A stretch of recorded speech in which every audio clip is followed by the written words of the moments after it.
folks, Jason here, and I hope you're having a great day wherever you are today. Look at the weather here. It's absolutely glorious in West Yorkshire. It's really warm. I'm in a t-shirt, so I hope it's nice wherever you are. Today's video, I want to quickly talk about the myth of the Tripwire offer. It's something that if you've been around internet marketing or the online digital marketing space for any amount of time, you'll have heard about the Tripwire offer. And it's basically an ultra low priced offer that's designed to turn a prospect or a freebie seeker into a buyer. And it's typically priced, say, below $10, so $9, $5. Of course, if you're in the IM space, it has to be $7 because everything has to end with a 7. But it's an ultra low priced offer. Some people call it a Tripwire, some people call it a welcome mat, but it's the same thing. But there is this myth that, you know, having this Tripwire offer is going to open floods of buyers and you're going to make millions of dollars or pounds online, and that's just simply not true because it's a low priced offer.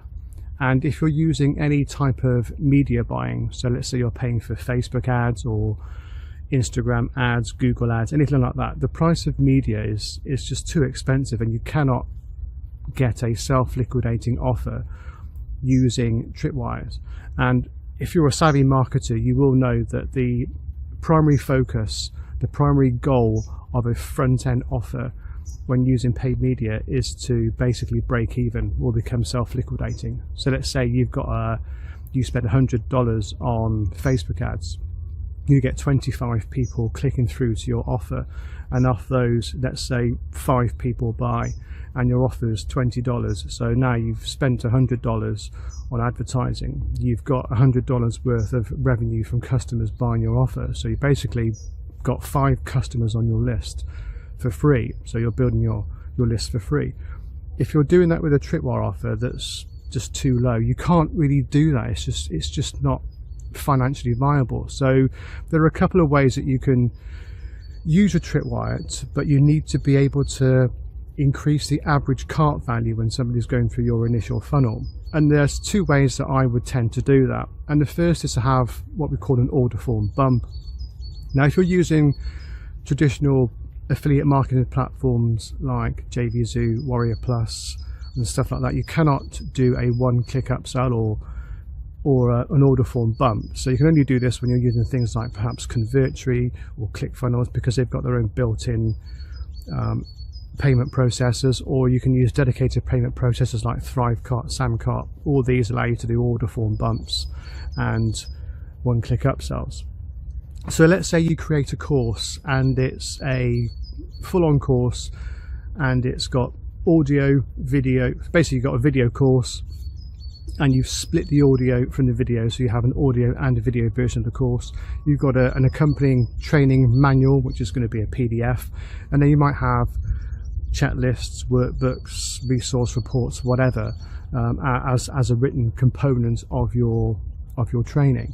What you could do is take the training manual itself and use that as your low price offer. So you offer that as your $7 or $9 Tripwire offer, and then when they go to check out, they click on the add to cart button, they go to your payment, your shopping cart, and on that cart, on that page, is an order form bump that says, do you want to add the audio and visual, audio, video, checkbooks, workbooks, etc. to your order for $10. So now you've got somebody buying something for $17 instead of $10. So you've already increased the average cart value for that particular person going through as a transaction. Of course, then you can go on to the one-click upsell, which is the next offer in the funnel. So again, this needs to be highly relevant to the offer that you've just put in front of them. So it's something that either makes things easier or quicker, or it's the next logical step. And if your order form bump and your next offer, your upsell or add-on offer, whatever you want to call it, is highly congruent with your initial front-end offer, the chances are you're going to get a high take rate. So let's say you've got a take rate of, say, at least it should be at least 50%, really, to be honest. So you're increasing your average cart value for those particular customers, and if you've got let's say it's 60%, So you go back to our initial example where you've got 5 people buying. Now out of those 5, you've got 2 people who have perhaps bought your order form bump, so they're now paying $17 instead of $7. And let's say your next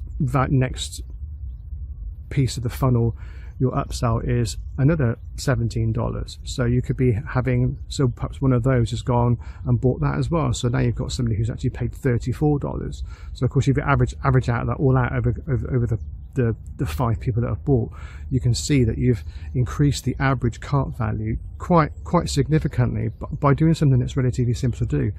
But I just want to try and reiterate that this idea of the Tripwire myth of being able to use it to open up floods and reams of traffic, sorry, there's a spider in my way, it is a myth. It just doesn't really hold up when you look at it under any sort of scrutiny. So just take that away from this video. I hope it helps somebody. But yes, there is a place for using Tripwire offers, but if you're going to be using them as part of it, you need to use them as part of a funnel where you can have an order form bump or at least an add-on offer to increase the average cart value when they start going through your funnel, or you will struggle to use any sort of paid media. Okay, that's it for me today. I hope it's, like I said, I hope it's nice wherever you are in the world. I hope it helps somebody, this video, and wherever you are, have a great day. Cheers. Bye.